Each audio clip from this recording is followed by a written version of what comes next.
La soberanía es perpetua y absoluta, es decir, la soberanía es algo que está por encima de la casuística concreta, de un momento concreto. La soberanía es algo que no puedes dividir, no puede haber 3, 4 gobernantes. La soberanía también, y esto es una idea central de Bodino, que se ha hecho ya cierta hoy en nuestra vida, dice que la soberanía se expresa en leyes. La soberanía se expresa en leyes. Fíjense ustedes que en Maquiavelo la soberanía se pensaba en términos de justicia, mientras que Bodino va a decir que no, que se tiene que expresar en leyes, y le da mucha importancia más que al poder judicial, que es el que hace la justicia, como en Maquiavelo, le da más importancia al poder legislativo. Bueno, punto cuarto, punto de inflexión espectacular, la Revolución Francesa. Libertad, igualdad, fraternidad, el fin del antiguo régimen.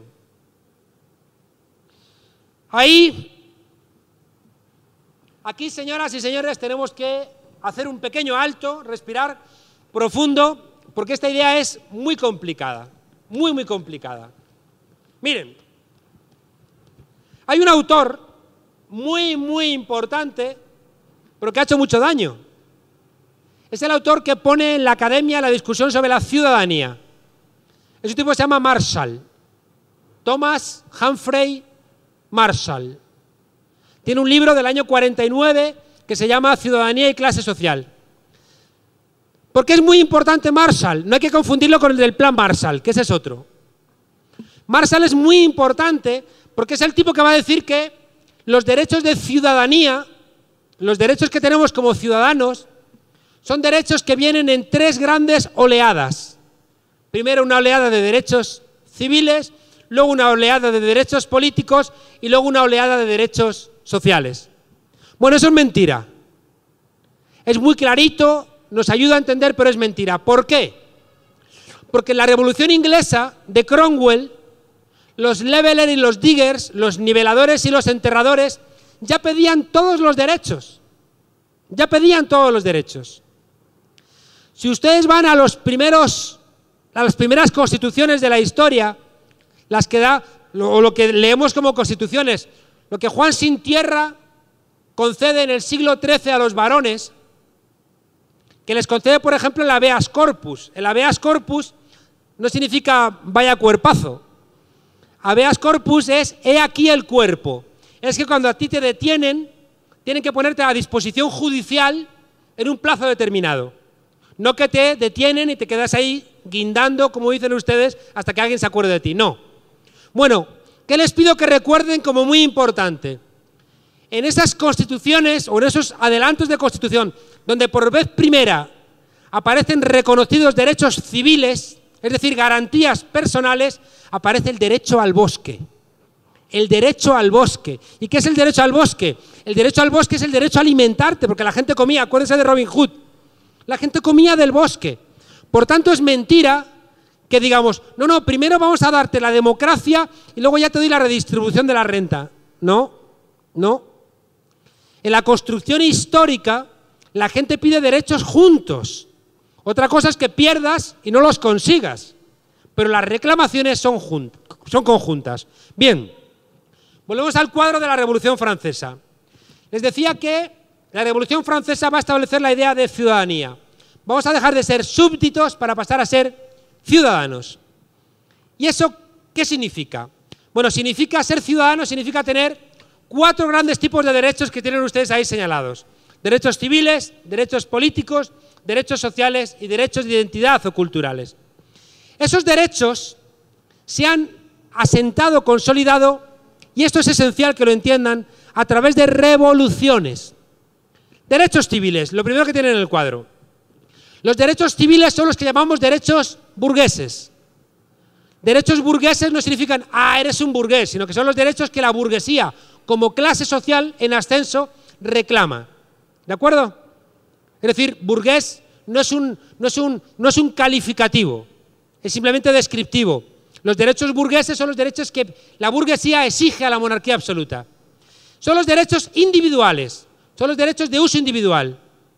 Son los derechos, fíjense ustedes, que la izquierda de una manera estúpida, durante mucho tiempo despreció, diciendo que eran derechos burgueses, que no eran importantes. Hasta que vinieron las dictaduras a recordarnos que es estupendo que si la policía te detiene, que tengas habeas corpus, que es importante que no te puedan torturar, que es importante que haya libertad de expresión, de residencia, de domicilio, de reunión, etc.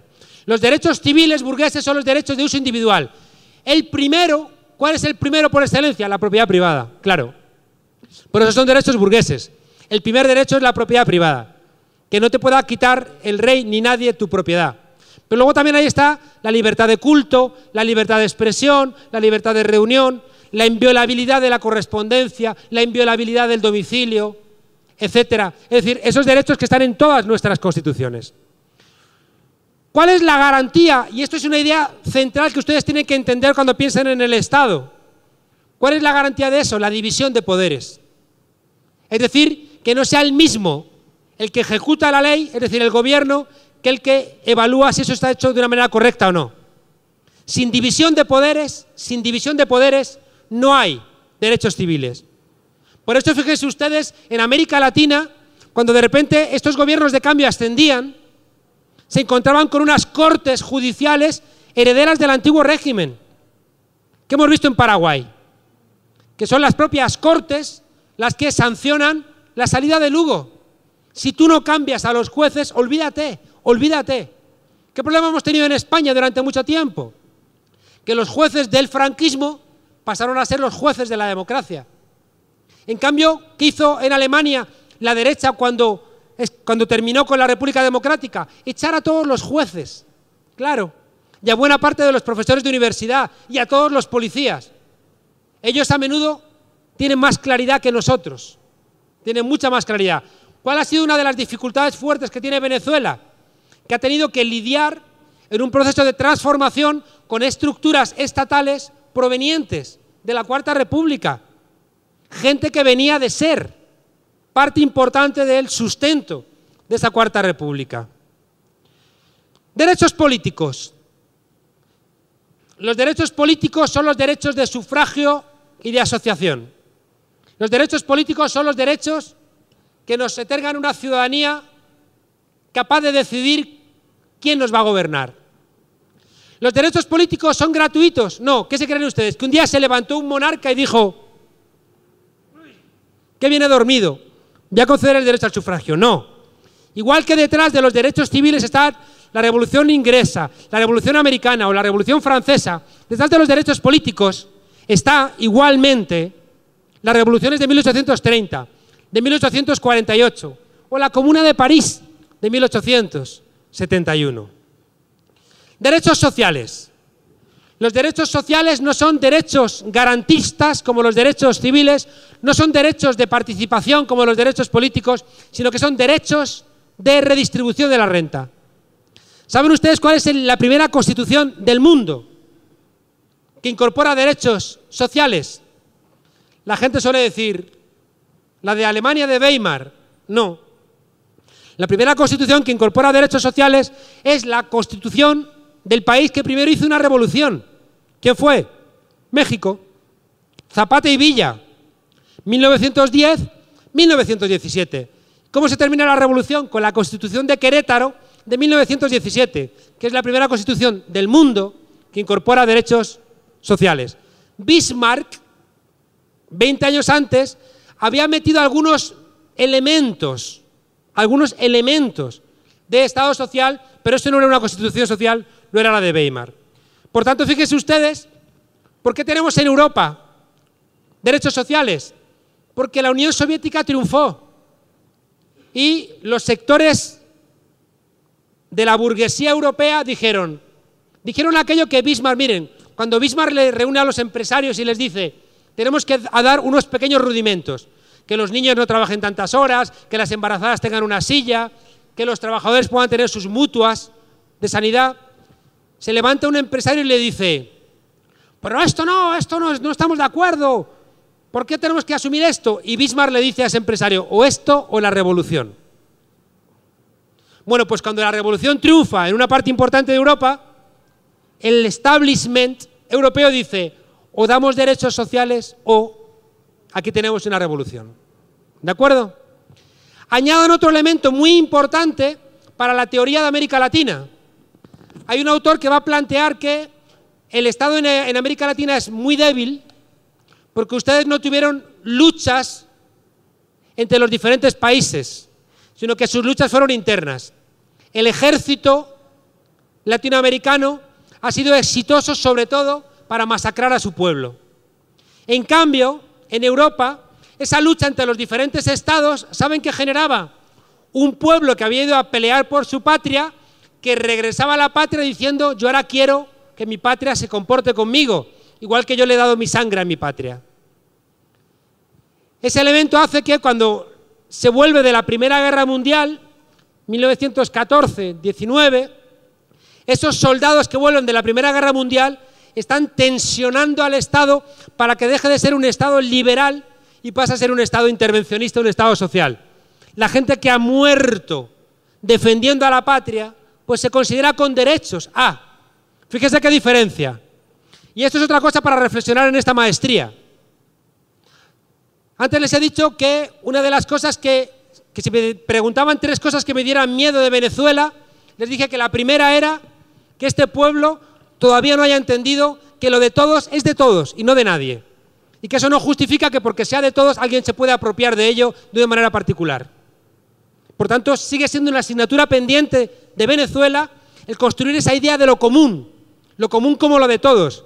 Y que no lo cumples cuando eres flojo en el trabajo, no lo cumples cuando te coleas, no lo cumples cuando tiras por la ventana de tu carro la lata de cerveza, no lo cumples cuando botas la basura, no lo cumples cuando no pagas los impuestos, no lo cumples cuando utilizas los recursos públicos de manera privada, no lo cumples cuando agarras la ambulancia para irte a Choroní, etcétera, etcétera, etcétera. Porque es muy fácil, señoras y señores, es muy fácil echar la culpa a los políticos de que son corruptos. Pero si algo sabemos en la ciencia política es que los gobernantes casi siempre son idénticos a sus pueblos. Los gobernantes son idénticos a sus pueblos. De manera que si tienen ustedes a un gobernante como Chávez, es porque ustedes son como Chávez. En cambio, si tienen también gobernantes corruptos, es porque también ustedes son corruptos. ¿De acuerdo? Igual que en mi país. Si yo tengo a Rajoy gobernando, el presidente más mediocre de la historia de mi país, de la democracia, es porque una parte de mi país también es mediocre. ¿De acuerdo? No cometamos el error, y ustedes que van a hacer comparativismo, no cometamos el error de pensar que las instituciones son radicalmente diferentes de los pueblos. ¿De acuerdo? Bien. La segunda cosa que iba a decir, sí, de Venezuela. Me voy tan lejos, me voy a tantos sitios. No me acuerdo. Ya me acordaré. Sé que les preocupa profundamente. Ya, me acuerdo. Ahora me acordaré, cuando vuelvo otra vez a recorrer, porque me he ido. Bueno, por ir terminando, es que ya creo que me he comido el tiempo y no he avanzado todavía lo que quiero contarles. Hemos dicho derechos sociales, ¿de acuerdo? Derechos sociales que son derechos de redistribución. Esto implica una cosa, una frase que tienen ustedes que apuntarla ahí, porque forma parte de la discusión por excelencia entre la derecha y la izquierda.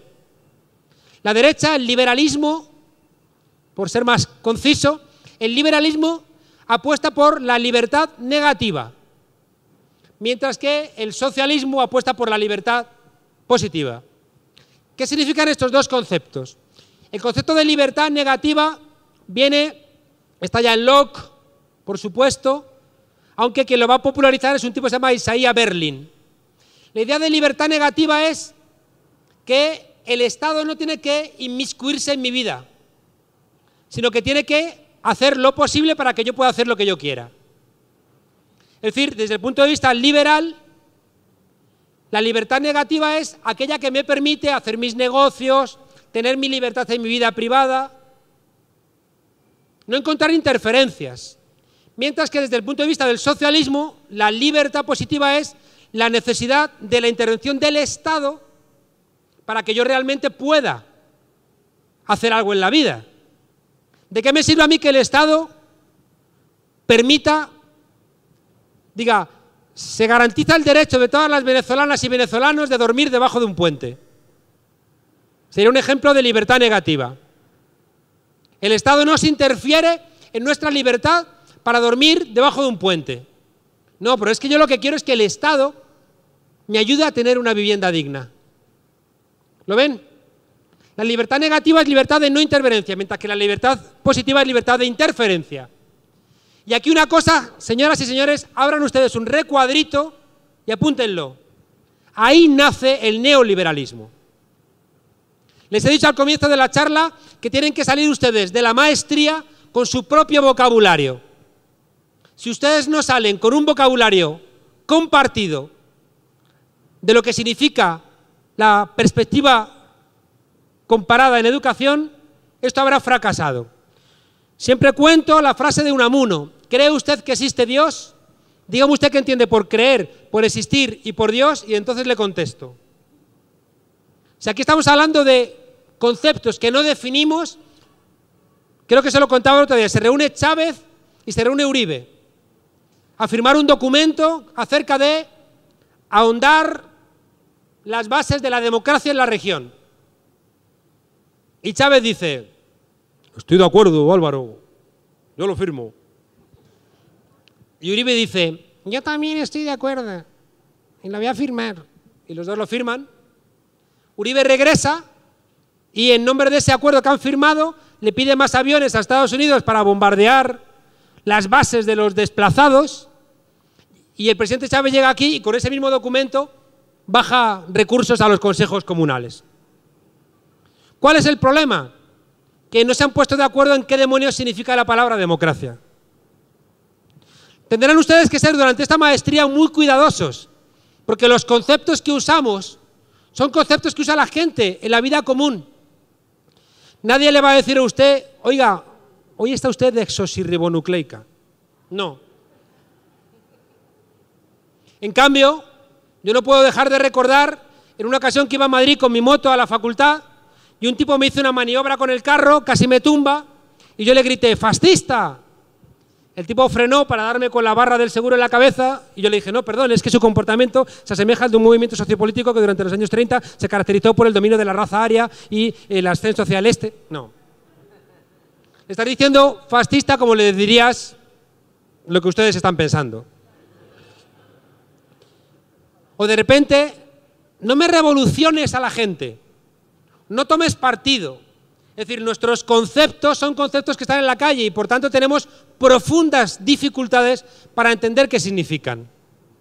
En la charla de hace mes y medio dediqué una buena parte a hablar de la confusión de la época. Es decir, cómo los conceptos nos están siendo usurpados. Y si no tenemos nuestros propios conceptos, olvídense que van a ser ustedes capaces de construir ningún tipo de pensamiento emancipatorio. Si somos rehenes de las palabras de los otros, nos pasará aquello que decía Galeano, que en tanto en cuanto los leones no tengan sus propios historiadores, la historia de las cacerías la seguirán escribiendo los cazadores. Por eso Foucault ha sido muy importante, porque nos ayuda igualmente a hacer una arqueología de las palabras para entender su significado y cómo hay palabras que nos encarcelan. Nos encarcelan. No vamos a detenernos a ello, pero les aseguro que durante esta maestría ustedes van a tener que prestar profunda atención a los conceptos, porque hay conceptos que en tanto en cuanto los usen, olvídense ya de avanzar. Esta mañana Luis Bonilla ha utilizado una palabra que cada vez que yo la escucho echo mano a la pistola, porque es una palabra de la derecha: gobernabilidad. Cuando estamos en los años 70, en mitad de la crisis del capitalismo keynesiano, y estamos hablando de crisis de legitimidad, todos los autores. En el año 68, James O'Connor escribe La crisis fiscal del Estado, donde demuestra que tiene que implosionar el sistema de los estados sociales. En el año 72, Klaus Hofe escribe Problemas estructurales en el capitalismo tardío. En el 73, Jürgen Habermas escribe Problemas de legitimación en el capitalismo tardío. Toda la academia está recepcionando la idea de crisis de legitimidad.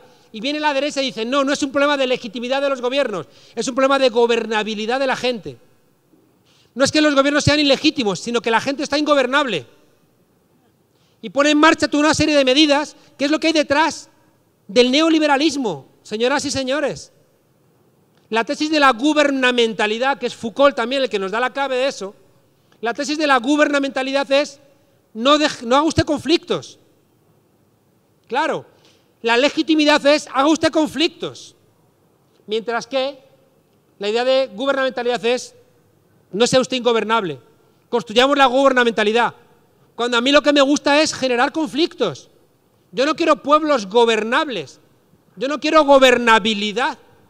Yo quiero que los gobiernos tengan dificultades. Claro, si no, porque la petición de gobernabilidad es diferente de gobierno. Son palabras que nos encarcelan.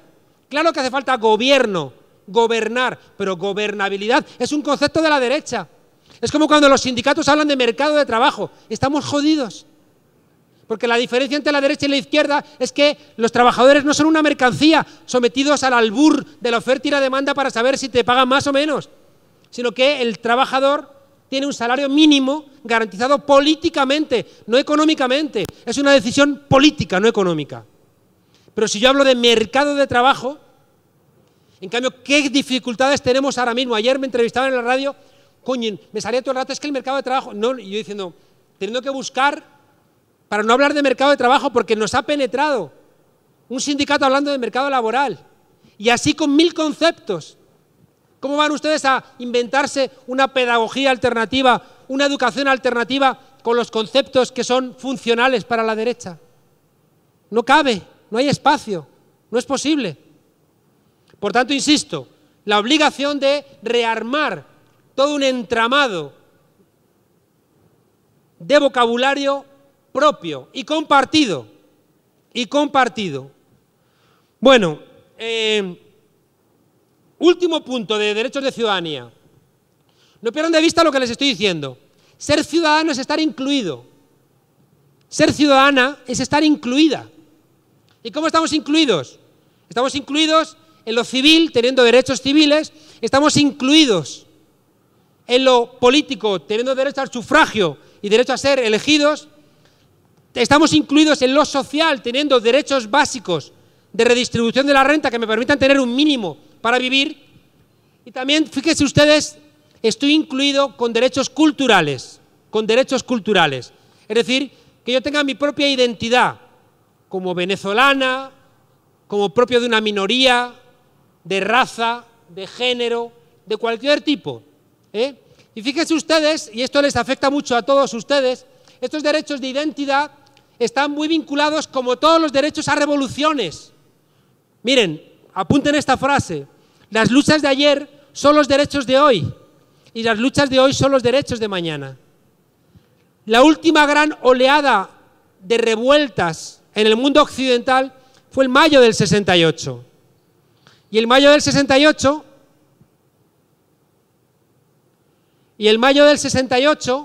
va a generar todas las revueltas anticoloniales, va a generar la emancipación de la mujer, va a generar el feminismo, va a generar el pacifismo, va a generar el respeto a las minorías.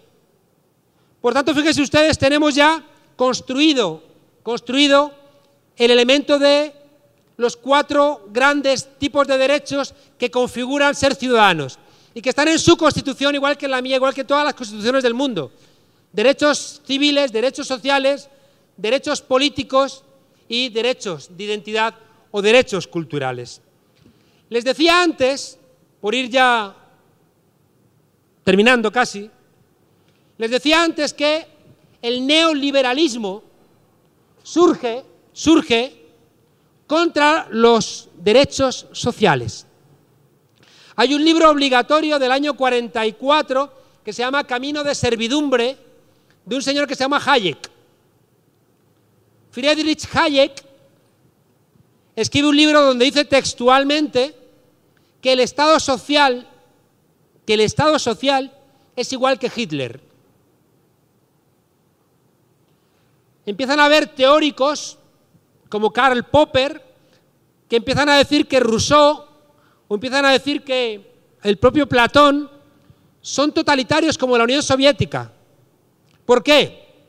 Porque son autores que lo que están planteando son libertades positivas y no libertades negativas. Mientras que todo el pensamiento de la derecha lo que está exigiendo son libertades negativas. Fíjense, un concepto que se van a encontrar constantemente, cómo la idea de libertades negativas coincide con el estado mínimo. La idea de un estado mínimo es un estado que no intervenga. Fíjense qué diferencia con lo que están ustedes viviendo ahora mismo en Venezuela. Un estado constantemente interviniendo en muchos ámbitos. Me atrevería a decir en demasiados ámbitos. Pero claro, el Estado en Venezuela va a tener que intervenir en muchos ámbitos hasta que ustedes como sociedad civil no se encarguen de asumir esa propia responsabilidad. Claro. O si no, ¿de dónde sale? El neoliberalismo se diferencia del liberalismo en que el liberalismo lucha contra la monarquía absoluta. El liberalismo lucha contra la monarquía absoluta y pone en marcha los derechos civiles que les contaba, incluso los derechos políticos. Pero el neoliberalismo lucha contra la intervención del Estado en la economía. Y por eso es tan malvado, porque lo que quiere es desmantelar todo ese conjunto de derechos que hemos construido desde finales de la Segunda Guerra Mundial.